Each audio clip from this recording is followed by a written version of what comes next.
Olá, pessoal. Estamos aqui hoje para mais uma live.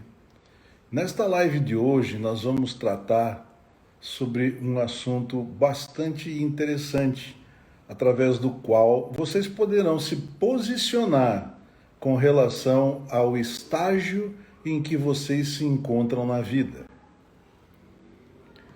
Isto é bastante interessante mesmo, porque você pode, a partir daí, tomar suas decisões para saber de que maneira você quer viver, que tipo de sentido você quer dar à sua vida, se de fato você quer ou não crescer com relação à sua espiritualidade. Muito bem, então vamos lá. Os 7 estágios da evolução humana. O que eu gostaria de falar inicialmente a respeito disso? Nós, depois do advento da inteligência espiritual, passamos a ter uma classificação científica aceita por todos, através da qual nós podemos nos colocar em um destes estágios. E eu vou comentar, são 7, vou comentar cada um deles para que vocês pensem, tentem entender em qual deles você se encontra nesse momento. Vamos lá então. O primeiro estágio é denominado de estágio animal.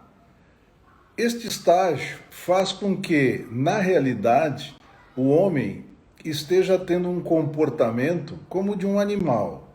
Isto significa que ele simplesmente está reagindo às circunstâncias externas. Ele está olhando para fora e pura e simplesmente reagindo. Ou seja, ele está trabalhando apenas com o aspecto límbico de seu cérebro, assim como um animal. Por isso é chamado de estágio animal. É fácil de entender, não? Então vamos passar agora ao segundo estágio. O segundo estágio chama-se consciência de massa. E neste estágio, o homem ainda não pensa como deveria pensar, como deveria usar a sua capacidade que o difere dos animais. Então, o que acontece neste estágio? Explicando um pouco melhor para vocês. Quando as pessoas nascem, elas são colocadas num ambiente normalmente familiar, vai se desenvolver inicialmente com os pais, ou vai se desenvolver com familiares de outros graus, tanto faz, mas as verdades que ela vai começar a guardar em seu subconsciente são verdades de que ela está vivendo com estas pessoas, não são delas, não são pensadas e trabalhadas com relação a se saber se é a melhor condição de uma verdade para esta criança, para esta pessoa no início de sua vida. É pura e simplesmente a verdade que aquele ambiente traz, muito provavelmente originado pelos seus parentes. Ela continua a crescer e neste crescimento ela vai cada vez mais absorvendo as verdades que não são suas. Por quê? Porque até aí ela não foi ensinada a pensar. Ela não está se preocupando com isso. Ela simplesmente está armazenando no seu subconsciente tudo aquilo que ela vê e leva para frente como sendo verdade. Posso dar aqui exemplos para que fique um pouco mais fácil de você entender do que eu estou falando. Uma criança, muitas vezes, em casa, olha para os pais e, ao olhar para os pais, o que eles fazem, ela tenta imitar. A criança ainda ela não tem medo de nada, então ela vai procurar imitar. E é por isso que ela tem o processo de aprender a andar e cai, e levanta e continua, ela é perseverante, porque ela não tem quase nada no seu subconsciente. Então ela vai se desenvolver por ver as pessoas fazendo as coisas. Com um pouquinho mais de idade, isso já é mais preocupante, porque às vezes os pais que têm mais de um filho, ou que têm parentes diferenciados podem estar dizendo para a criança de quando em vez: ô meu filho, você não está tendo o resultado que deveria ter na escola. Veja bem, o seu primo, o seu irmão, enfim, quem quer que seja, tem resultados muito melhores. Assim você não vai vencer na vida. Isto, quando é falado à criança, faz com que ela introjete como uma verdade. Ela vai entender que de fato ela não vai dar certo na vida. E esta verdade pode ficar impregnada no seu subconsciente até o final de sua vida. Então vocês prestem bem atenção de como é importante tratar daquilo tudo que está te observando, que está te vendo. Porque se ela não tem ainda uma verdade sobre aquilo que ela está vendo, ela pode assumir a sua verdade. Bom, mas a coisa continua, vai mais longe. Nós vamos para as escolas. Chegando nas escolas, esta criança vai aprender uma série de coisas que são padrões de conhecimento. Infelizmente, as nossas escolas têm um sistema muito voltado à parte intelectual. Por quê? Porque a inteligência intelectual, que foi a primeira a ser detetada pelo homem e que foi usada para medir o seu grau de inteligência por praticamente um século, ela levava em consideração apenas o intelecto. Se havia raciocínio, ela não levava em consideração a parte emocional, a parte que o subconsciente agrega no processo da mente para entrar em harmonia com o consciente e fazer com que, de fato, as coisas sejam melhores, sejam harmoniosas e as verdades podem então estar sendo tratadas a partir desta harmonia que se encontra entre ambas as partes. Estou falando aqui de consciente e de subconsciente em nossa mente. Mais interessante, porque as escolas não dão um ensino e não levam a você nada mais do que um conhecimento supérfluo das coisas, elas não estão te ajudando no desenvolvimento, no seu crescimento. Agora, só para que fique mais claro ainda, existe hoje, comprovado pela ciência, o que nós chamamos de inteligência espiritual. E esta inteligência espiritual é que faz com que você tenha um amálgama entre a inteligência intelectual com a emocional para que esta harmonia aconteça, para que você passe a pensar, para que você passe a analisar as coisas de maneira a criar as suas verdades. Mas espera um pouco, eu já estou me adiantando muito. Nós estamos falando aqui do segundo estágio. O segundo estágio, como disse, é o estágio da consciência de massa. O que significa isso? A pessoa ainda não pensa, não questiona nada. Ela simplesmente olha para as massas, olha para as pessoas e vai agregando cada vez mais verdades em seu subconsciente. Então ela não tem ainda a condição de pensamento sendo colocada na sua vida. Ela pura e simplesmente copia o que vê. E isto é um estágio que, infelizmente, nós temos o maior número da população sobre a face da Terra. É um estágio de cópia, pura e simplesmente. Estatísticas hoje, quando digo hoje do ano passado, comprovam em Harvard de que 95% dos seres humanos, ou seja, de 8 bilhões de pessoas, se comportam, se enquadram neste segundo estágio. Essas pessoas, elas, eu diria assim, sobrevivem, porque elas não estão preocupadas com o seu lado espiritual que a permite criar, no caso, condições de você tirar essas amarras que você está tendo até este momento, que são nada mais do que as verdades dos outros. Iniciou em casa, passou depois para aqueles ambientes que você frequenta. Pois muito bem, vamos para o terceiro estágio. O terceiro estágio é um estágio onde nós denominamos de aspiração. Aspiração significa o seguinte: a pessoa começa a entender quem ela é, ela nasce de novo, ela começa a enxergar que há um lado espiritual na vida, assim como comprova a ciência hoje. A ciência nos diz que nós somos trino, assim como a religião, há uma convergência nisso.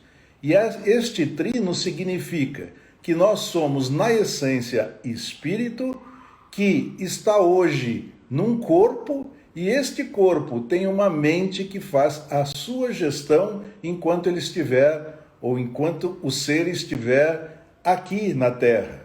Isto não é a nossa essência final. A nossa essência mesmo é espiritual. Então, o que acontece? Quando você começa a ter aspirações, você quer começar a ser alguém, a ser independente, simplesmente de copiar coisas de que estão aí.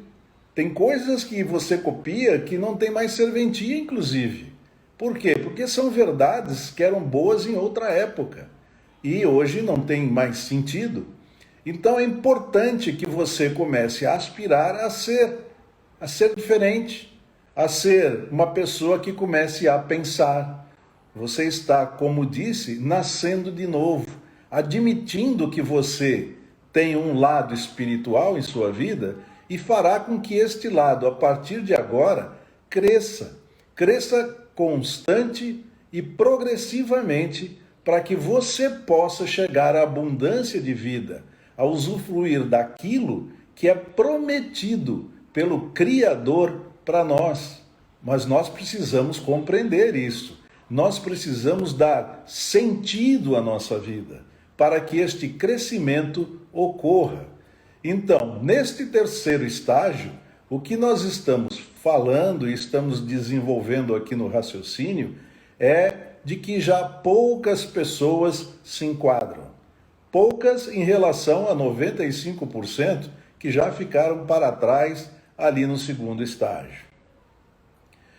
Pois bem, além deste terceiro estágio, que é o da aspiração, nós vamos avançar para o quarto estágio.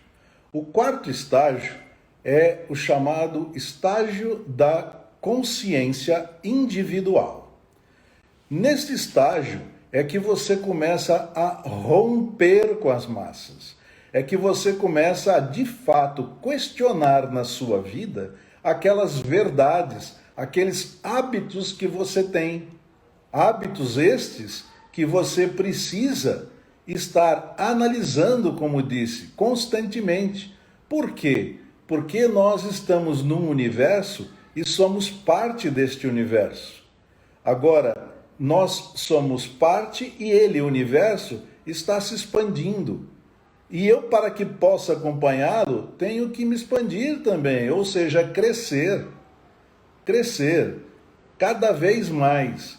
E cada vez mais naquilo que as escolas nos tolheram no passado, o lado espiritual, que a ciência hoje comprova e deixa claro, ele existe, a ponto tal que a própria ciência designou um ponto no cérebro humano que é denominado de ponto de Deus, que é por onde o homem está conectado ao Criador. Pois bem, neste quarto estágio, que é o da consciência individual, eu já estou fazendo uma série de conjecturas em minha vida. Eu já estou começando a me preocupar em trocar crenças, em mudar a minha vida de uma maneira ou de outra.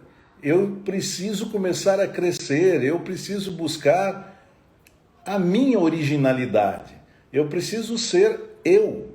Todos nós somos iguais por um lado, mas cada um de nós tem, com certeza, um propósito a ser atingido que, a grosso modo, é servir.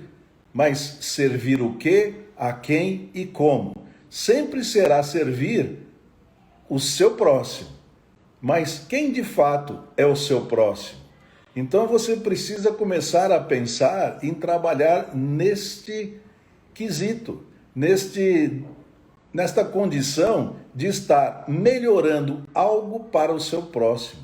E aqui ainda abre mais um gatilho, digamos assim, para que eu possa dizer para você que eu não posso realmente, até nas escrituras está escrito isso, mas fora das escrituras é considerada como a lei de ouro. Eu não posso querer ao meu próximo algo que o prejudique, por um simples fato. Se o prejudicar, também prejudicará a minha pessoa. Por quê? Porque eu sou parte de um todo. E por ser parte deste todo, se eu quero alguma coisa ruim para uma das partes, eu estarei trazendo consequências para o todo que serão refletidas em mim. Então, se eu quero algo de ruim para alguém, eu estou querendo, no fundo, algo de ruim para mim. Não tem o menor sentido. É uma questão apenas de se ponderar e trabalhar bem esta questão. Então, de fato, esta regra de ouro que a gente, quando estuda administração, tem a atenção chamada de que você precisa fazer para o próximo aquilo que você quer que o próximo faça para você, ela começa a levar a você a condições interessantes de vida. Você para de competir com pessoas, você começa a colaborar.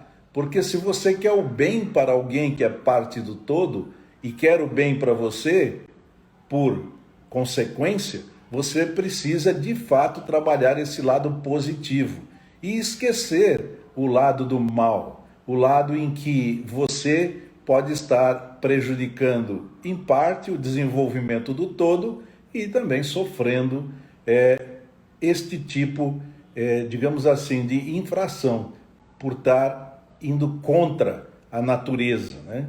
Por falar em natureza, a natureza nos diz como nós devemos estar sempre agindo.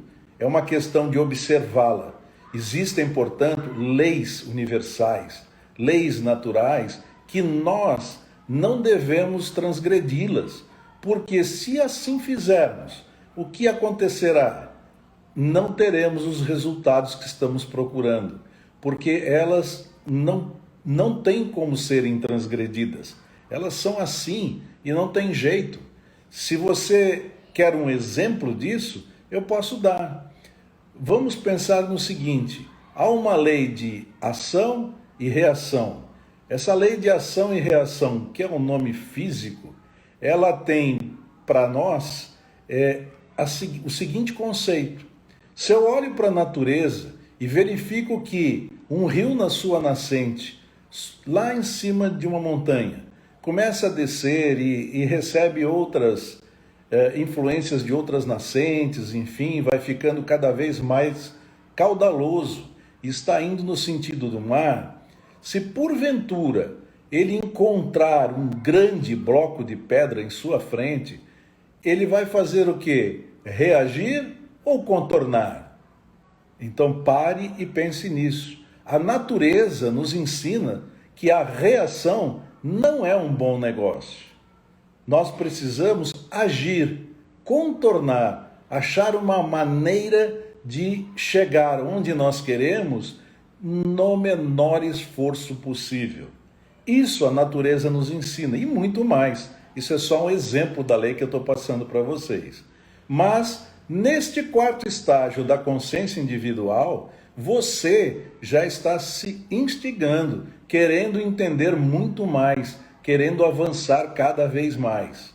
E isto, se você de fato é uma pessoa que procura ter uma vida abundante, é o sentido que você tem que dar na sua vida. É colocar objetivos na sua vida para que você esteja sempre desafiado, sempre crescente e não pare numa zona de conforto e passe a pura e simplesmente sobreviver. Vamos então agora ao quinto estágio. Quando eu estou falando do quinto estágio, eu estou falando de um estágio chamado disciplina. A disciplina é algo muito importante como estágio no desenvolvimento de nossas vidas. Por quê? Porque a partir do momento que eu tenho uma consciência individual, que eu tenho aspirações, eu preciso, de uma maneira organizada, focar a minha vida para obter os resultados que procuro. E este focar a minha vida para obter estes resultados, ele vai passar por comandos que eu terei que dar a mim mesmo. E estes comandos eu vou ter que ter a disciplina suficiente para que eu possa, então, atingi-los. Atingir os objetivos, no caso. A disciplina, então, é fundamental. A disciplina traz a mim a singularidade. E é através da disciplina que eu começo a ter o controle da mente. Eu começo a controlar as minhas emoções.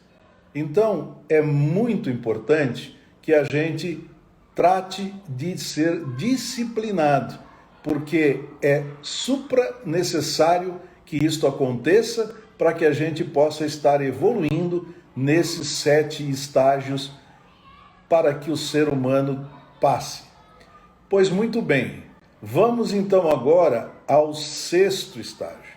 O 6º estágio é o chamado estágio da aprendizagem. O que significa estágio da aprendizagem?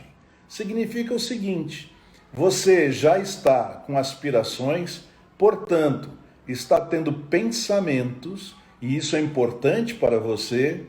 Você, além disso, começa por disciplina e pela consciência individual a controlar as suas emoções. Você começa a ter esta habilidade, né? Este hábito de pura e simplesmente não reagir às coisas, mas sim agir. Então você procura analisar, você procura avançar de maneira controlada. E controlando o quê? As próprias emoções. E toda vez que você está num sistema de aprendizagem, você passa pelos pensamentos, agrega suas emoções e age. Age significa faça imediatamente algo para que aquele foco que você tenha te leve a concretizar aquele objetivo que você estipulou para você. Mas quando você age, e aí está uma chave importante do processo, você na realidade ao agir está praticando. E a prática é que de fato faz com que você aprenda. Tanto é que você pode com facilidade entender que as pessoas que buscam sucesso através de colocar excelência em sua vida, buscam porque praticam muito aquilo que procuram. E esta excelência vem pela prática repetitiva e progressiva.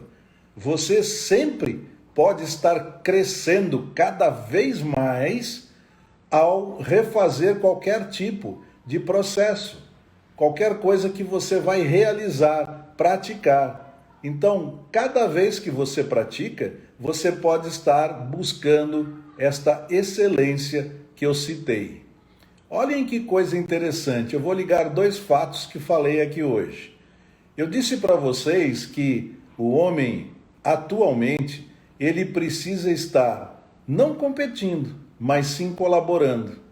Veja aonde a competição entra. A competição só pode entrar no seu interno. A competição ela só pode ser feita na sua mente para você contra você mesmo. Qualquer competição diferente desta, ela vai te levar ao prejuízo. Você vai gastar energia à toa, perdendo esta energia ao invés de estar focando melhor os objetivos que você estipulou para você. Então, quando eu falo no interno, vamos pegar um exemplo aqui. Nós todos sabemos, conhecemos de um nadador americano de Olimpíadas chamado Phelps. Este nadador, ele conseguiu recordes mundiais consecutivos que o levaram a uma grande quantidade de medalhas de ouro e surpreendeu o mundo num determinado momento. Aí eu digo para você, com quem você acha que Phelps estava competindo? É óbvio que era com ele próprio no seu interno. Olhe agora do lado externo do processo. Você acha que um outro nadador que quisesse superar Phelps estaria com uma mente do tipo, o tempo que ele fez na última Olimpíada foi X, então se eu fizer algo nos meus treinos superior a este X, eu já estou na frente dele. Na realidade, Phelps não estava na zona de conforto. Ele estava pensando, se eu fiz X, agora eu posso fazer um X mais um delta X. Então, enquanto o seu adversário que pensa em competição por competição está olhando a Phelps, está deixando de progredir porque coloca uma referência externa. E as referências que você tem que ter quando você está competindo com você mesmo é a sua referência para com você mesmo. Você precisa melhorar as coisas com relação à maneira que elas estão em você. Portanto, para o lado externo do processo, não se deixe influenciar. Você estabelece estes objetivos para você e avança. E é por isso que ele conseguiu uma quantidade, algumas dezenas de medalhas em algumas Olimpíadas. Por quê? Porque ele soube tratar muito bem este aspecto. Então, é uma pessoa que tem não só aspirações, não só consciência individual para estar se desafiando e não ficar em zonas de conforto, mas tem uma disciplina rigorosa e aprendeu. Por quê? Porque várias vezes praticou, várias vezes foi buscar uma situação melhor do que aquela em que se encontrava. Pois bem, vamos então passar agora para o sétimo e último estágio em que o homem pode se encontrar, pela classificação científica, como digo a vocês, que está sendo aceita hoje. O sétimo estágio é chamado de estágio da maestria. Isto significa o quê? Significa que você passa a ser um mestre. Mas para que você seja um mestre, você tem que dominar e governar a sua mente de uma maneira muito boa. Isto significa que você, além de ter aquelas aspirações, além de ter uma consciência individual de romper com as massas e questionar tudo, ter muita disciplina, estar sempre praticando para que você vá cada vez crescendo mais e, digo sempre, para ter abundância na vida. E isso está ligado à nossa espiritualidade. Esta classificação leva em conta essa espiritualidade. E nós precisamos, então, trabalhar essas três inteligências. Como disse, a intelectual, a emocional e também a espiritual. E é isso que está fazendo com que hoje nós consigamos ter pessoas que estão se colocando como mestres e que têm o domínio total sobre tudo aquilo em que ele é especializado, tudo aquilo a que ele se dedica. Então, nós vimos de uma maneira ou de outra aqui estes 7 estágios. A pergunta que eu faço para você agora é: onde você se encontra nisso? Será que você está naquele segundo estágio em que não está ainda pensando? O pensar aqui não é ter elucubrações mentais, ter a sua mente ocupada com coisas que não são pensamentos que te desafiam, são pura e simplesmente ocupação da mente. O pensar aqui é pensar fora da caixa, é colocar objetivos na vida que te levam a superar em muitos resultados que você tem tido até agora. E cada vez que você passa por esse processo de estabelecer um objetivo e concretizar este objetivo, você vai entendendo melhor o poder enorme que tem dentro de você, a sua conexão com o Criador. E a partir deste momento, você então espiritualmente cresce, mas a sua vida fica abundante. abundante a ponto de você poder usufruir de tudo. Tudo que você quiser, tudo que você desejar. Então, este era o recado que eu tinha hoje para passar para vocês. Espero que vocês tenham gostado, façam comentários, entrem no Instagram, podem colocar lá através da parte de mensageria, né? Perguntas, eu vou responder a vocês, fiquem à vontade. O meu Instagram é Jorge Penteado Mentor e estamos aí para ajudar. O meu princípio aqui é servir e servir cada vez mais, ajudando as pessoas. Então é isso, agradeço pela participação de todos vocês. É a gratidão mesmo ao nosso Criador e a todos vocês que estão vendo este vídeo. Muito obrigado.